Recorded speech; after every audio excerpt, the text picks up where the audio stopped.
A shipwreck in the Greek islands. Hundreds of people fight for survival in a swirling storm. We need to help this man! With their lives on the line, some people become heroes. Don't let go! Others do whatever it takes to stay alive. Keep her away! She'll kill us both! Investigators uncover an extraordinary chain of events. Small mistakes which have deadly consequences. Mayday! Mayday! We're doing 90 miles an hour! Out of control! Take a life jacket! Where's the Coast Guard? Don't let go!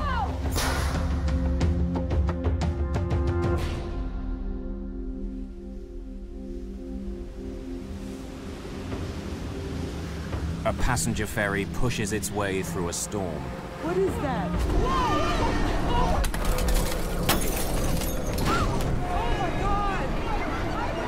Within sight of land, this Greek island's ferry is sinking in high winds and stormy seas. There was a hole, and it was going to sink, and it was going to sink fast. A huge rescue operation kicks in. Rescuers must risk their own lives. I never want to be in that situation ever again, because it was terrifying. But I had enough time to think, okay, well, this is the part where I die. It was like a catastrophe. It was as if it was coming the end of the world for this island. For the people of Greece, it's a national disaster, the worst of its kind in 30 years. Discovering why it happened will take months of detective work and raise this question: how safe are the ships we sail on?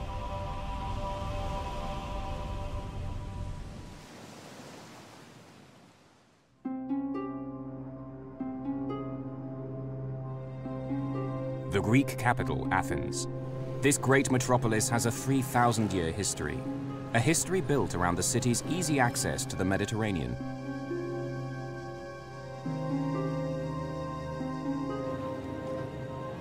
The harbour district of Athens is called Piraeus.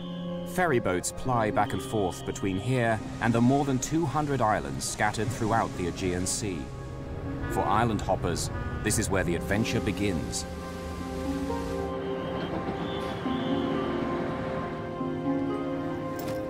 It's here somewhere. It has to be. Mayday today would be good. I'm hurrying. Are you sure you don't got Tuesday, September the 26th, 2000. Christine Shannon and Heidi Hart from Seattle are close friends. They've bought tickets for a ferry ride to the island of Paros, 166 kilometers to the southeast. Express, Samina? Express sounds good. How long is it? Christine's 32 and teaches preschool. Heidi's 26 and just graduated from college. She wants to go into business management. It's been a crazy kind of day. They'd planned on going to the island of Santorini, further south. I have it. Okay, let's go. We have to hurry. Now I have the tickets. Let's go. We'd been enjoying Athens the night before a little too much, and we overslept and missed our Santorini boat. I had never heard of Paros. I even asked them, well, show me on a map where the island is, and then I said, never mind, it doesn't matter, let's just go. It's the next boat, let's go somewhere. So it was a fluke that we were on that boat.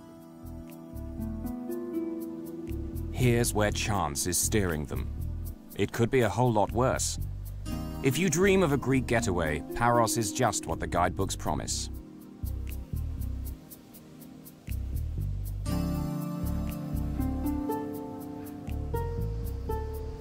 Life is laid back, and the backdrop is enchanting. Around 12,000 people live on Paros year-round.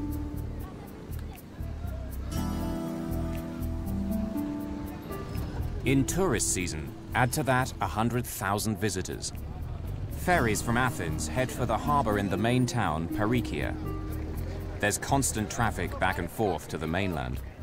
As one boat's leaving, another one shows up, bringing hundreds more eager visitors.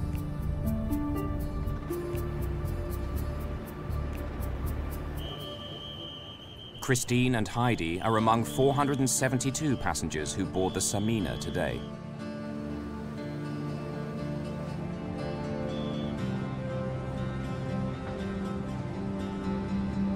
As they get ready to embark, one thing becomes clear. Some of the boats on the island's run are modern, newly built. But the Samina comes from a different era. She's been crisscrossing the Mediterranean since 1966. The Samina was launched before these two were born. And though they don't realize it, Greek safety laws say that in little over a year, the Samina will be pulled out of service and sent to the scrapyard. I made a few jokes to Christine about the lifeboats don't look very safe if we get into trouble out here. I said, we'll be screwed. And I said, well, there's no icebergs in the Aegean, so we should be okay. The Samina can carry more than 1,000 passengers, along with her 61 crew. So today, the ship's less than half full.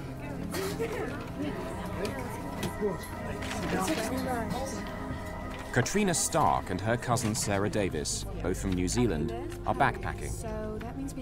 Like Heidi and Christine, they're literally sailing into the unknown. We had no plans. We went to get on the very first ferry that was leaving, going wherever it was going to take us, and that happened to be first stop Paris. At 7:15, 2 hours into the journey, the sun is setting. There are still 3 hours to kill before the Samina arrives.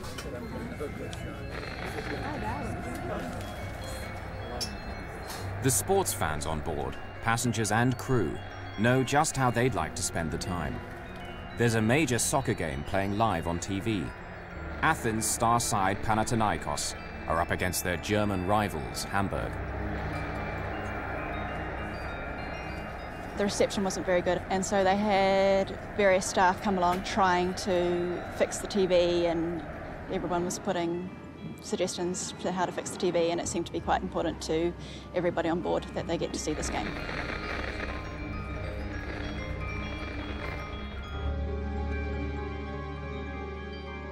At 8 p.m., the Samina passes the island of Kithnos. They're on schedule to reach Paros at around 10:15. The wind is rising, the sea is growing rougher, but these northerly winds, known as the Meltemi, are frequent at this time of year. The Samina has weathered conditions much worse than this over the past 3 decades.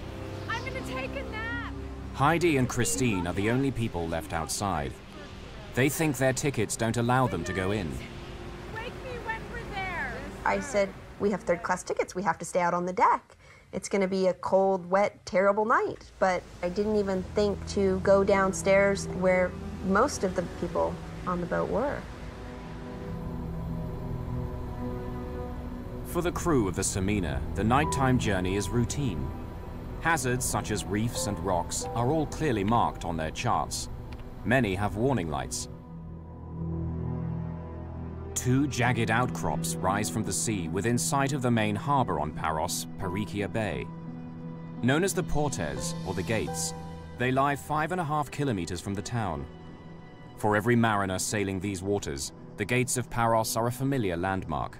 They're welcoming, but dangerous too.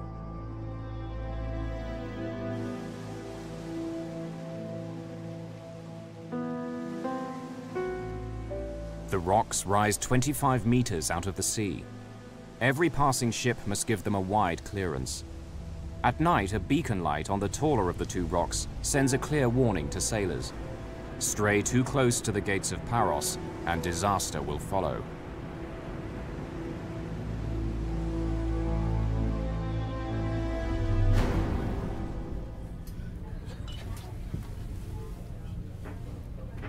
They're still 2 hours away. But they're sailing into a growing storm. Despite the weather, Christine and Heidi are still out in the open. Had I known we could go to any other part of the boat at that point in time, I would have. But I didn't know, and actually being in that part of the boat, I think, was very fortuitous for us because we were able to be aware of what was going on later.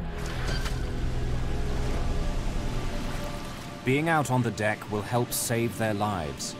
Soon, everyone aboard will be fighting for survival.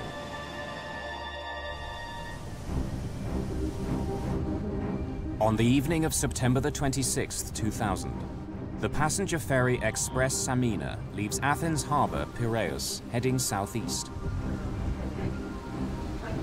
She's making for the island of Paros, 5 hours away in the Aegean Sea.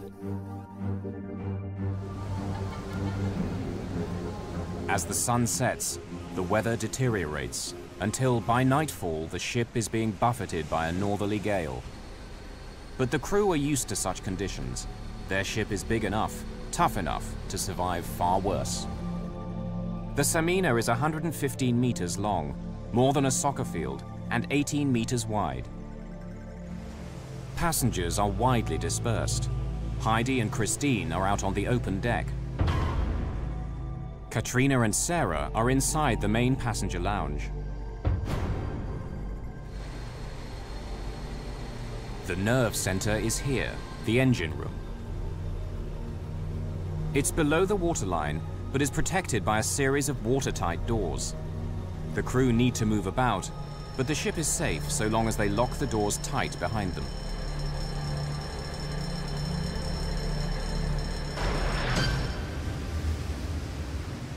To reduce the rolling effect of the waves, the ship also has a stabilizing system, like small wings that extend out into the water. It's still a bumpy ride, but it doesn't stop passengers moving about when they want to. As we got further away and night began to fall, the seas got rougher and it became stormy until it got to the point where you couldn't even walk on board. You had to kind of stumble sideways.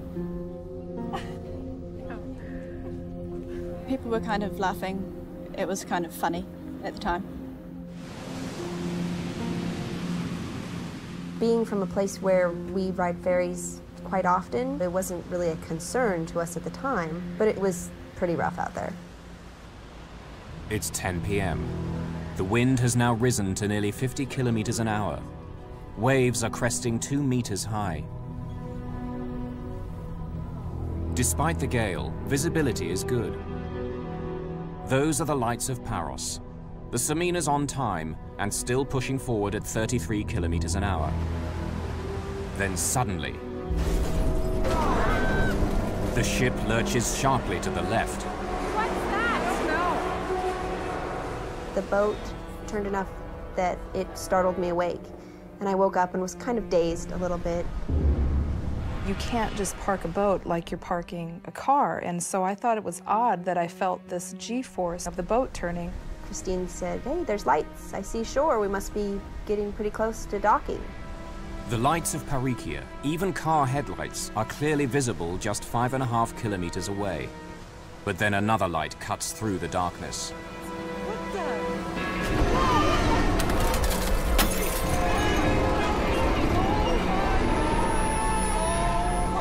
This rock just comes out of nowhere, just out of the black night.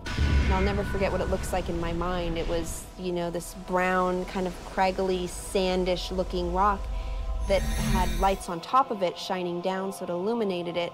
And it made it look like a movie set. The side of the boat scraped along the side. I could have walked over and touched it. And you could hear down in the lower decks of the boat that the metal was just ripping apart. The unthinkable has happened. The Samina has crashed against the gates of Paros. 1 million kilos of ship grind against the rocks. It was the worst sound, and it was the loudest sound I've ever heard in my life. It sounded like fingernails on a chalkboard, just God's fingernail on the biggest chalkboard in the world. There was a hole, and it was going to sink, and it was going to sink fast. The shockwave reverberates through the ship. Suddenly there was a big lurch to the right side of the boat, and people who were standing up got thrown off their feet. Everything in the bar smashed. I looked out the window and there were 2 large rocks went past that looked white, lit up by the light inside the ship. I don't know what that was. Oh, man, it just doesn't sound good, you know? In a situation like this, the time frame is so hard to put back together. But it seemed like maybe a minute or two until the boat started to noticeably lilt to the side and tip. And that's kind of when the chaos started. Get out of this place!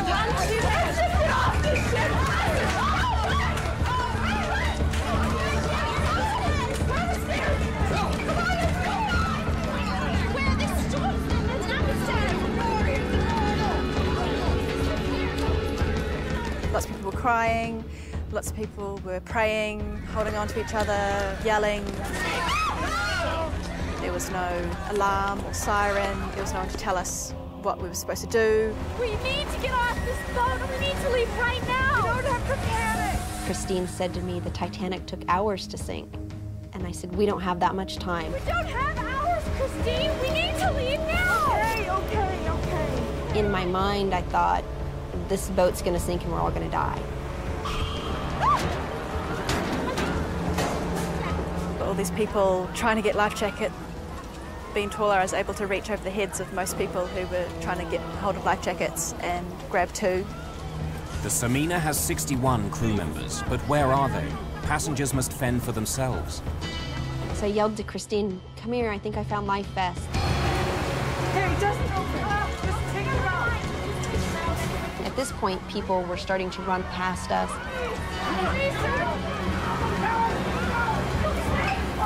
And I was saying, here, take these, and throwing them out, and people were just panicking.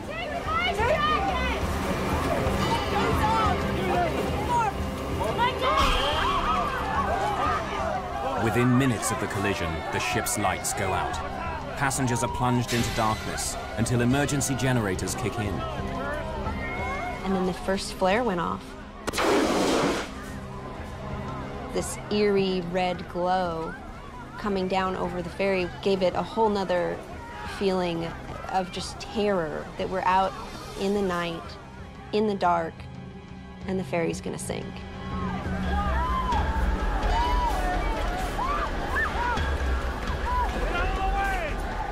At the harbour, port officials are now aware of the developing crisis. Port Authority Vice Commander Dimitrios Malamas starts to organize a rescue. He needs all available boats right now. What vessels do we have in the area? Alexis Bisbas runs a yacht charter business in Pareikia. The first I heard of the disaster was a phone call that I got from the port police at about 10:15. Can I get out there with my boat as quickly as possible just to help with whatever might be necessary? And there was no way that we had any idea that it was going to be a disaster of that magnitude. Paros has a medical center equipped for the islanders' basic needs, not a major disaster. Dr. John Polyzoides was an ER surgeon for 35 years. Though retired, he helps run the center. We saw the ship was going down, and there were a lot of boats and lights and so on. I personally did not expect anything tragic to come out of that because we were so close also to the harbor. Aboard the Samina, many of the 472 passengers are in a state of sheer terror. It was chaos. It was people not knowing what to do and waiting for a captain or a crew to help us. There was a woman who went through the door just before us, and she, as soon as she got out onto the deck, she climbed over the railings and just jumped off, like didn't look back or didn't say anything to anybody, and just climbed over and threw herself off into the water. There was people holding children over the railings, wanting to throw them down to people in the water. It was quite a terrible scene. The wind hampers efforts to abandon ship. They were releasing inflatable life rafts. They weren't attached to the ship, so as soon as it was released, it was in a big storm, it would get picked up by the wind as soon as it was inflated, and they were just blowing halfway to Athens. The rafts blow beyond the reach of many passengers who've already leapt into the sea. In the confusion, Heidi Hart is knocked flying, striking her head. I kept thinking, if I black out now, you know, I'm done for. This boat's sinking. I have to stay conscious. I had this adrenaline rush, and there was, a feeling that I would call terror. I knew instantly this was going to be a fight for our lives. There was some point in time where I literally felt myself leave my body and instincts kicked in. Everybody was running to the rear of the boat, and Christine just looked at me and said, "Go that way, to the front of the boat." And she said, "But nobody's up there." It was the darkest part of the boat. It was the highest part of the boat. She said, "Nobody's up there." I said, "I don't care, go." And luckily for us, that's where we found a lifeboat hanging over the side of the ship.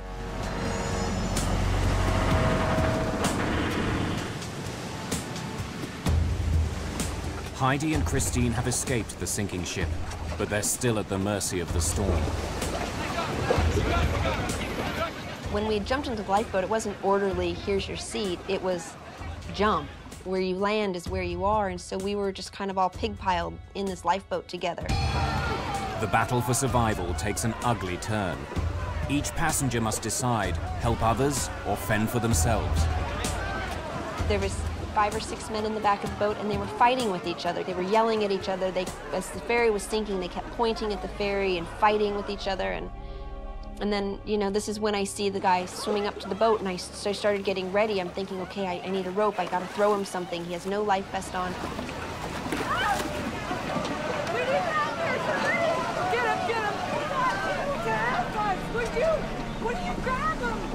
The only thing you could see was his eyes and his nose coming out of the water, and he was just barely making it, swimming towards us. Everybody else on the boat was yelling, "No, no, we can't take any more people on." I've got you, don't worry! I've got you! Now Heidi leaned over and grabbed this gentleman's hand, and I reached over and grabbed her by the waist, and she told me, "I'm not letting go," and I yelled to the other people, "She's not letting go."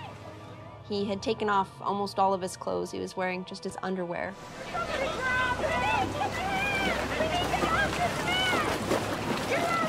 I mean, I'm not a very big person. I'm 5 feet tall.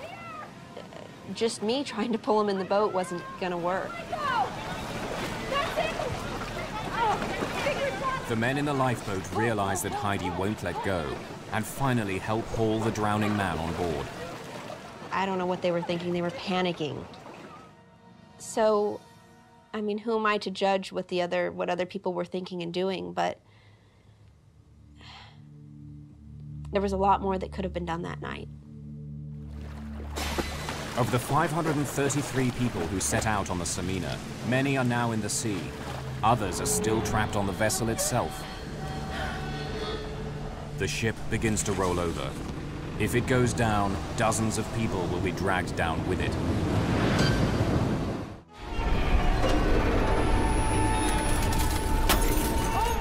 The passenger ferry Express Samina has struck rocks near the island of Paros in the Aegean Sea. 533 passengers and crew face a battle to survive in high winds and stormy seas. Some people have managed to clamber into a lifeboat. Others have stayed with the ship and now fear it will sink beneath them. At that stage, we were on the deck trying to figure out whether it was a good idea to jump overboard as well. But we were tilting further and further, and it was getting to the point where we didn't really have that choice anymore. It's 10:50, 40 minutes after the collision. Sarah! Are you looking at me? As the Samina continues to roll, Katrina Stark has little choice. She hauls herself over the rail.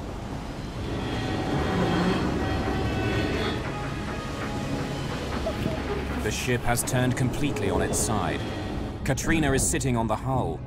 Should she try to swim for shore or wait for rescue? While I was sitting there thinking about that, all of a sudden the ship just sank underneath us and sucked us down and everything around it. I don't know how much time we were under the water, but I had enough time to think, okay, well, this is the part where I die. This is the part where I drown. I kind of thought, well, okay, that's fine, and had enough time to be okay with that. Just as we got there, we saw the ferry sinking, which was an extreme sight.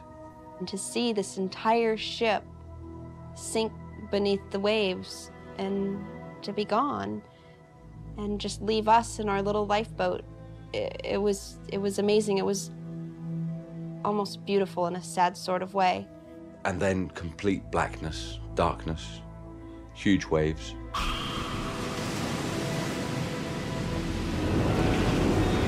The Samina sinks 2.5 kilometers from the gates of Paros. Even without its engines, wind, waves, and the ship's own momentum carry the Samina closer to the shore. The sea here is 38 meters deep. As the Samina goes down, huge bubbles of air escape from the ship, making the water less dense, making objects in the water sink more quickly. Katrina Stark sinks several meters before the buoyancy of her life jacket pulls her up again. As suddenly as I had been sucked under, suddenly I popped out the top. Her priority now is to find her cousin, Sarah. In the storm, she can't tell where she is. The waves were so big that for 1 second it sounded like she was over there, and so I tried to swim that way, and then the next second it sounded like, oh, she's over there. I tried to swim that way. Sarah! Sarah! I can hear you, but I can't see you! Sarah! Sarah! Eventually I just said to her, okay, make sure that you get on a boat and get back to land, and I will see you back on shore.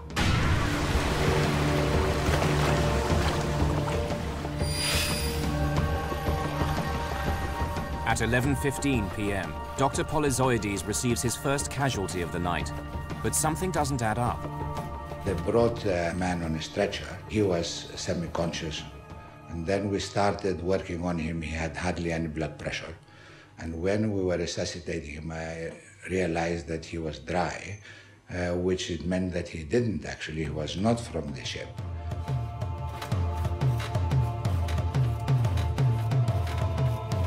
Anyway, we carried on. Eventually, we lost him. He died in our hands. And then people came and he said, you know who it was? And I said, no. His patient isn't from the Samina, but the disaster still claims its first victim. The man is Dimitrios Malamas, who'd been helping organize the rescue.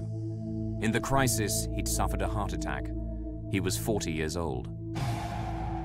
So you can understand, even at this early stage, although we did not know the number of people that were going to lose, there was that sense of tragedy immediately from the very beginning. A local shopkeeper, George Skandalis, grabs his video camera and captures these first raw images as survivors begin to appear. As soon as we got close enough to shore, and when I saw this white cathedral with the blue dome top, that was when I finally knew we made it. We're gonna get to shore, we're gonna be alive.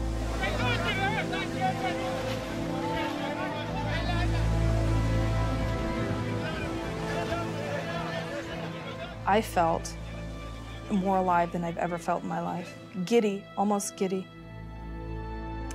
And actually afterwards, one of the things that I had to come to terms with was that people died and I felt so alive. One of the local fishing boats now appears, crowded with people who've been dragged from the sea. Local boat owner Alexis Bisbas is part of the rescue flotilla searching for survivors. 1 minute we were flying across the top of a wave, the next minute we were burying the bow of the boat into the previous wave. We had water coming across the decks. I've been sailing all my life. I've never had a situation like that. I never want to be in that situation ever again, because it was terrifying. He plucks 25 people from the sea in 3 trips out into the stormy waters. One of the amazing things in these situations is the way that people behave. A young man, we pulled out, he was still carrying his portable stereo system. So the one hand's trying to grab hold of the boat, and the other hand, as we realized, was being hampered by this stereo system that he still had in his other hand.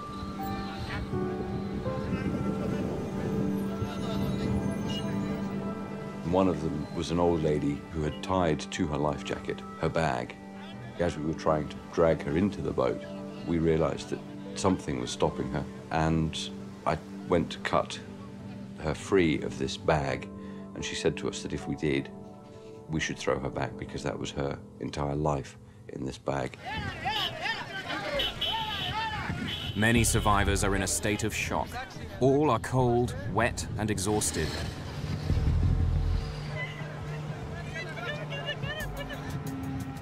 Just a few hundred meters away, dozens of people are still in the water, trying to stay alive until they're spotted by a rescue boat.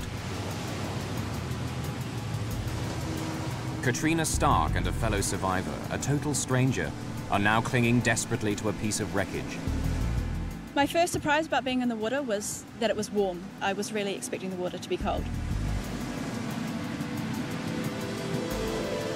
They were big waves and you just had to cling on tight to the piece of wreckage.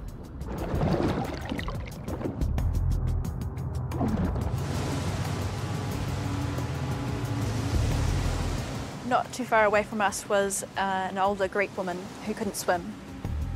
And she was panicking and was screaming and yelling, trying to get someone to come and save her. And the guy that I was with was saying, she's going to want to come over to us, and if she grabs hold of us, she's going to drag us down. Keep her away! She'll kill us both together! She had kind of wild eyes, like she was clearly panicking. And a big wave came and washed over her, and she didn't come back up out of the water. She had drowned.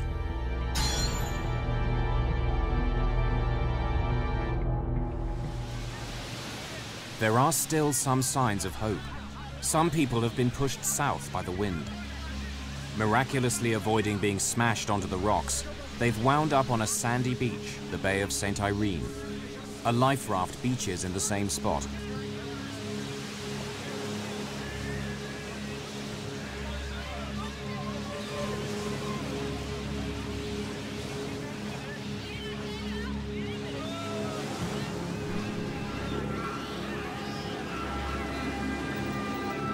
They're safe now, but the terror these little children have gone through is hard to comprehend. More than 400 survivors have now wound up on the dockside. Many have suffered a terrifying ordeal in the water. They're rushed to the medical center, where Dr. Polyzoides has now assembled a team of 15 medics. Some doctors and nurses based on the island, others tourists who've come in to assist. Between 11:30 and 12, the first drowned was brought in on a stretcher. And although I worked for 35 years as an accident surgeon, it was a horrible experience. And that was the beginning of the horrific feeling which I had that this is serious now.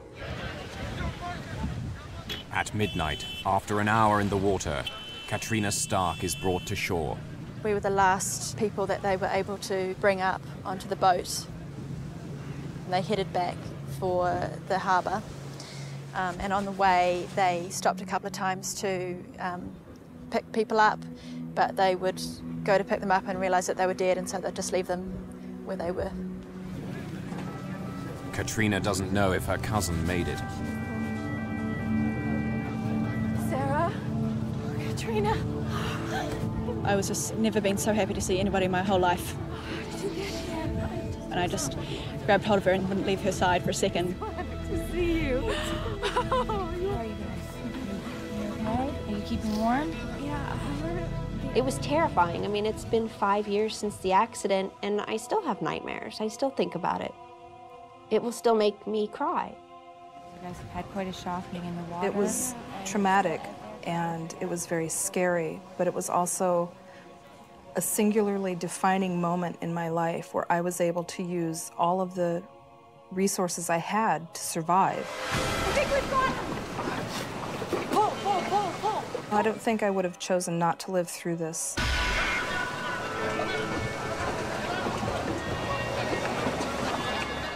At midnight, more than 2 hours after the collision, the rescue operation is becoming more and more a search for bodies. When you start seeing the bodies in the sea, somebody that I knew that an hour ago they were breathing, and suddenly they're dead, and it was very distressing.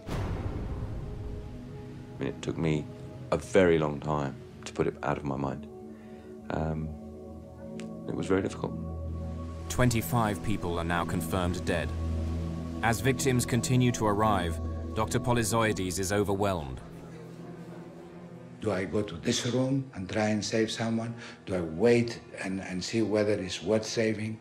And it was like a catastrophe. It was as if it was coming the end of the world to this island.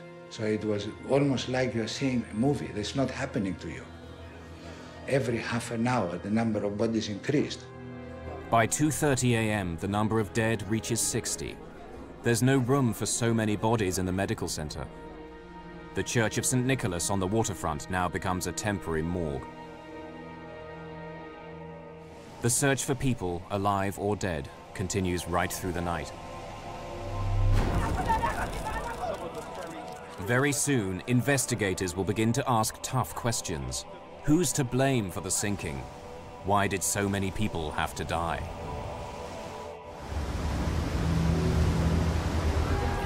The passenger ferry express Samina has sunk in a storm in the Aegean Sea.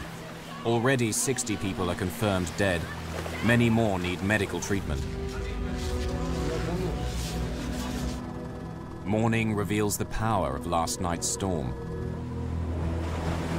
A lifeboat lies smashed to pieces on the rocks.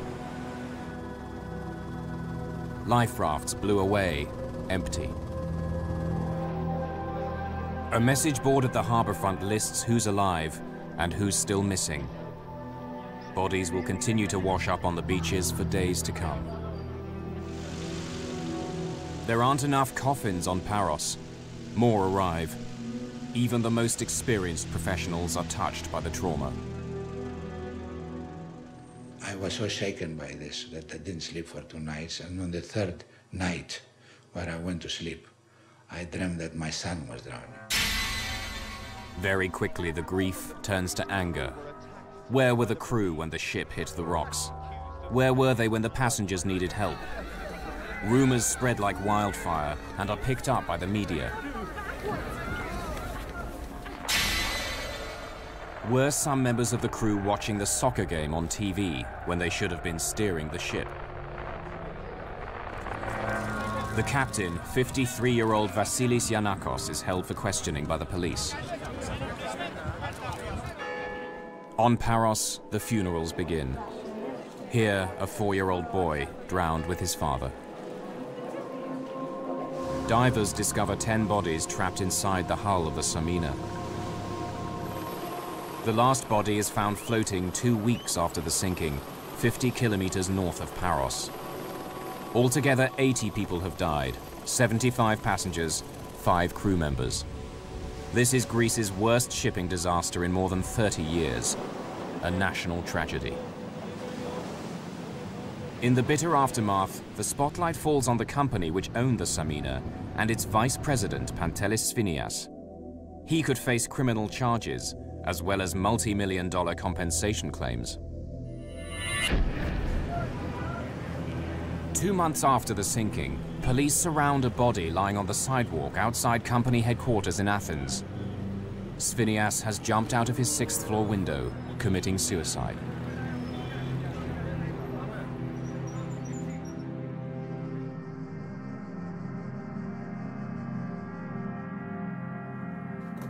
Maritime experts at the National Technical University of Athens begin an inquiry. Detailed testimony is gathered from 46 crew members, as well as 192 passengers.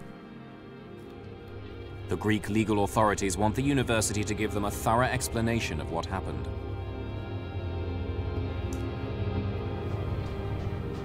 Professor David Molyneux of the National Research Centre of Canada is one of the world's leading experts on ferry safety.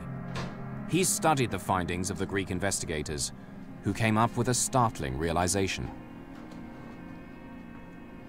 What they found at the inquiry defied some of the initial speculation concerning the age of the ship, and the accident, in fact, turned out to be caused by something completely different.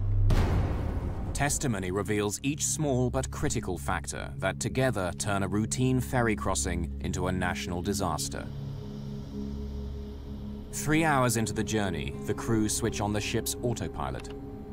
The autopilot is an electronic link between the compass and the rudder, correcting the rudder a little bit one way or the other to bring you back where you want to be. Even on autopilot, a crew member should constantly monitor the ship's position. It's bad practice to leave an autopilot unattended, particularly in bad weather, because the wind, the waves, and the current are all acting to drift the ship in one direction. And that kind of steady drift is not compensated for by the electronics in the autopilot. As the weather grows worse, the crew deploy the ship's stabilizer system to make the ride more comfortable for the passengers. The stabilizer uses two small fins to counteract the roll of the ship.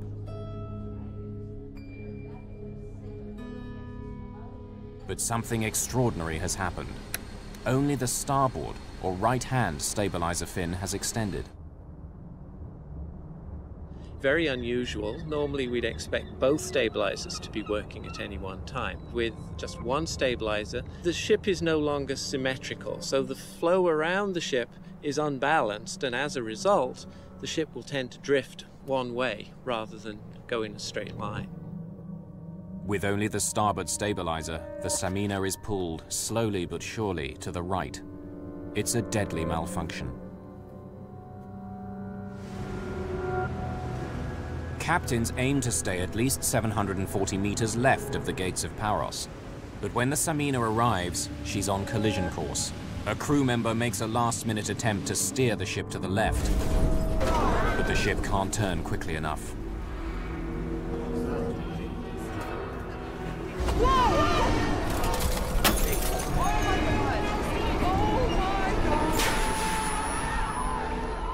It was very unfortunate that the ship got hold, but there was really no reason why the ship should have sank. The damage was within the range that you would normally expect a ship to survive. The east face of the taller pinnacle is where the ship strikes, at 12 minutes past 10 p.m. There's a 6-meter lengthways gash, as long as a telephone pole, and 1 meter wide.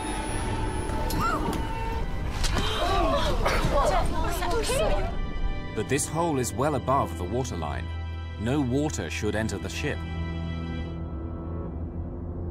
Moments later, a second impact. The stabilizer fin bends backwards. It stabs like a dagger through the ship's side. Oh my God! This 3-meter gash is below the waterline. Even worse, it's exactly alongside the engine room. The main generators are knocked out. Electrical power is cut throughout the ship.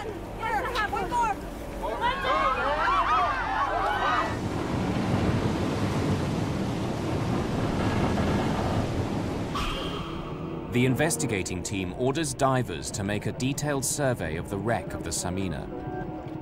Inside, they discover the final piece of the puzzle. Even with 2 large holes, the ship could have been saved. One final error sealed the fate of the Samina. The passenger ferry Express Samina strikes rocks near the Greek island of Paros. With 2 gaping holes in her starboard side, she capsizes and sinks in 38 meters of water. Divers go down to survey the wreck and make a startling discovery. Like all large seagoing ships, the Samina is divided into separate compartments, sealed by watertight doors like this one. Safety laws insist they remain locked while the ship's at sea. On the Samina's last journey, some of the doors were open. If you imagine in your house, every time you went through a door from the kitchen, you had to close it, lock it, move on to the living room, open that door, close it, lock it, and carry on. It really does slow down your everyday life. So there is a tendency sometimes to leave these doors open. Because they're left open, water is no longer confined to the engine room. And now that the power is cut, the crew can't close the doors remotely. Okay. 29 of the crew are called back for a second grilling by investigators. This testimony provides an exact picture of the ship's last moments, data which is now built into a computer model. At 10:15, 3 minutes after the collision, the ship is listing only 5 degrees to the right. but filling fast through that hole in the engine room. By 10:25, she's listing 14 degrees. Now the 6-meter gash, which was above the waterline, is exposed to the sea. This is the point where the Samina and 80 of those on board are doomed. The ship can't withstand this degree of damage. The Samina is what's called a ro-ro ferry. It stands for roll on, roll off. This is a modern ro-ro ship. Vehicles simply reverse in through the stern doors and then drive out at their destination. It's a cost-effective design with a potentially fatal flaw. The worst shipping disasters in recent times have involved vessels designed this way. The Herald of Free Enterprise went down with the loss of 193 lives at Zeebrugge in Belgium in 1987.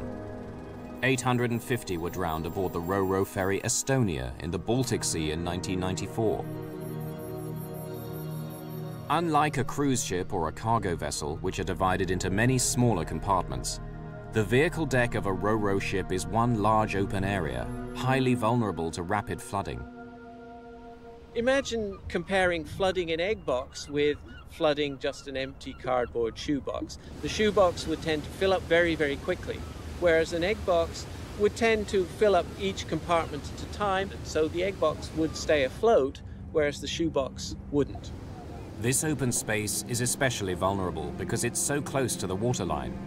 The car deck on a ro-ro ferry is low to make driving the vehicles on and off easy. As a result, you're relying on those watertight compartments to keep the ship afloat in the event of damage. By 10:29, the Samina is listing 23 degrees. She's now tilting so much that it's impossible to launch more lifeboats. Only 3 of the 8 she carried got away. 3 minutes later, at 10:32, she's listing 33 degrees. At around 10:50, the ship turns completely on her side. We know the exact time that the ship sank because the clock on the bridge was stopped at 11:02. Divers surveying the wreck make their most important discovery. Of the ship's 11 watertight doors, 9 were left open. And the most important aspect of this accident was leaving the watertight doors open. As a result, the ship flooded, lost all its reserve of buoyancy, and eventually sank.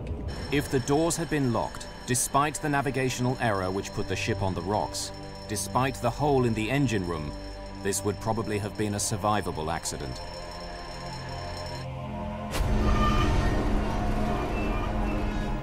The trial of ship's captain Vasilis Giannakos and 7 others began in May 2005, more than 4 years after the disaster. The sinking of the Samina led to safety improvements. Greece cut the maximum working life of passenger ferries from 35 to 30 years. The tragedy also helped speed the introduction of voyage recorders, like an airplane black box. They're now mandatory in all passenger ferries. Some good came out of bad.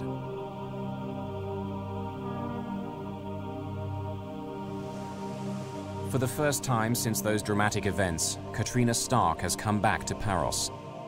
It's an emotional return. It was a pretty traumatic thing to go through, but it's quite a character-building experience, and I think it plays a large part in who I am today. For their role in helping to save lives, Heidi Hart and Christine Shannon were given an award for heroism by the city of Seattle. I understand my strength a lot more, and I can live freely without the restraints of being scared of what's unknown, because life is an unknown. Even for a heroine, it's tough to look back.